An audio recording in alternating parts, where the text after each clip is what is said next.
Жазушылардың жыл қорытындысында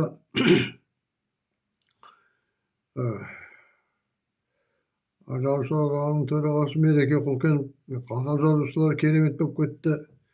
Бізде 10 роман жазып, соның ішінде бас бәйгені Жүсіпбек Қорғасбеков деген журналист алды.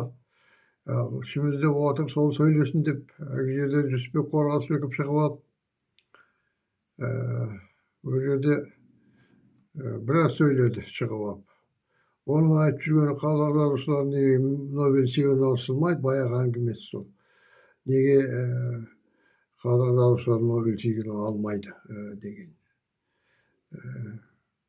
Осы сөзге, осы Нобель сыйлығы жайлы мен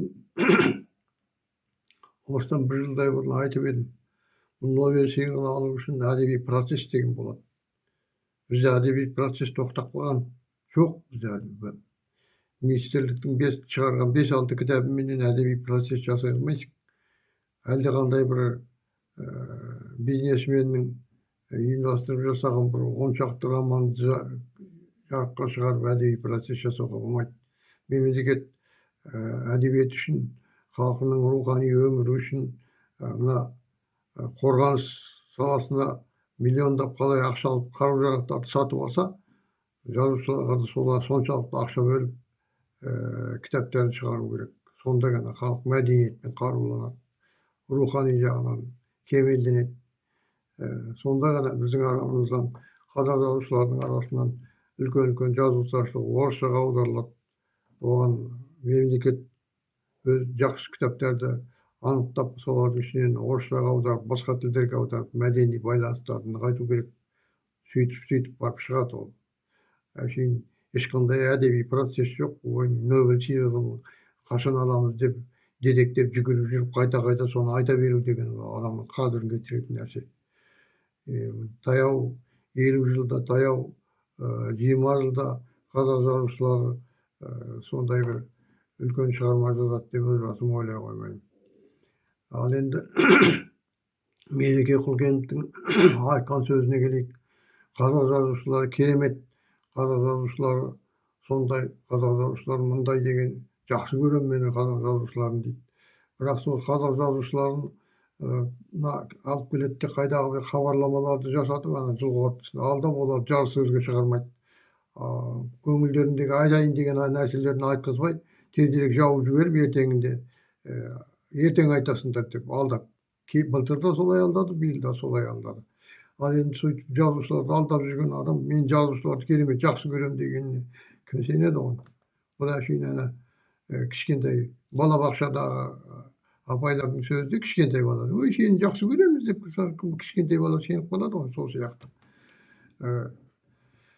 Мына үлкен адамдардың өтірік айтқаны өте бір ыңғайсыз нәрсе ғой. Енді осы Нобель сыйлығы жайында айтайық. Нобель сыйлығына ұсыну үшін мына өзіміздің мемлекеттік сыйлықты қатырып алуымыз керек те біз. Оған жоғары қарай бармас үшін төменгі жақтағы нәрселерді қатырып алу керек бірінші. Осы мемлекеттік сыйлыққа ұсынылған шығарма болмай отыр міне биыл. Бір-екі шығарма ұсынылып еді, оның өзі біреуі бұрын жарық көрген шығарма екен, біреуі мерзімі толып кетті деп айтып жүр. Жоқ шығарма. Бірақ айтпайды, үнсіз нетіп отыр. Ал енді ол ұсыну керек, ашық ұсынылғаннан кейін талқылану керек. Баспасөзде талқылану керек. Оғандай шығарма екен, мынандай шығарма ұсынылып жатыр екен ғой, бұны оқиықшы кәне деп оқырмандар алып, соны насихаттап сөйту керек. Бірақ онда ешқандай насихат ештеңе жоқ болып тұр. Ал енді насихаты жоқ.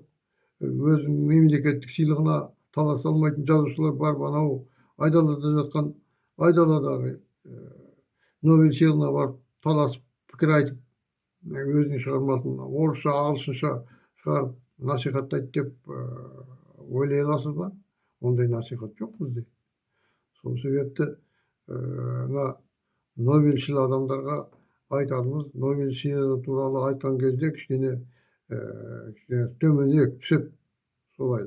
Ол жерде жатқан нәрсе емес ол. Бұлай жан жақтағы мына Қазақстанның мәдени, рухани, экономикалык жагдайынын баарын эсептеп келип, биздин башчыларыбыздын, мәдениеттеги башчыларыбыздын әдебиетке көз карасын эсептей келип барып айтуу керек. Болмой жатыр мына бизде. Әдебиет дамымай жатыр. Неге дамымай жатыр? Бул китап шыкпай жатыр. Китап неге аз, неге акча бөлүнбөй жатыр деп айтуудун ордуна ойбай деп Нобельге өзгө качан алат Нобель деп. Сол Нобель сыйын алмаган казактын жазуучулары кінәлі сыяктуу да. Жазуучуларда кінә жок. Жазуучулар жазар дейт аны. Китап чыгып жатса, чыкпайт немесин жазат. Тамаша жазуучулар жүр қазір қалам саптарын қаңтарып қойып. Қалай шығарарын білмей, қайдан шығарарын білмей. Шығарса оның насихаты жоқ. Өріп шығып қай-қайдағы біреулер оның пікір айтады. Не сыншы жоқ әдебиетте. Бәрі тығылып алған, боп отырады. Біреуге бірдеңеміз тиіп кете ме деп. Қорқақ біздің адамдар. Пікір айта алмайды. Мына қояндай бұғып деп әлгі Міржақып марқұм атамыз ренжіген екен кезінде қазақтардың жаңағы ұйымдаспайтындығына, ұйықтап ұйқымен жүретіндігіне, айналасына жер салып қарамайтындығы, білімге ұмтылмайтындығы, ғылымға ұмтылмайтындығына ренжіп жазған ғой. Көптеген өлеңдер де жазған, мақалалар да жазған, қазақ деген газет ашып. Қазір де айтудан кенде емес, айтып ақ жатыр. Бірақ оғатын кішкене бір құлақтар аздау болып тұр. Мына біздің билігімізде бір іс білетін, білім жағынан кемелденген адамдар аз. Ылғи коммунисттер дайындаған кадрлар көп. Олар мәселені шолақ шешеді, ойланбай шешеді.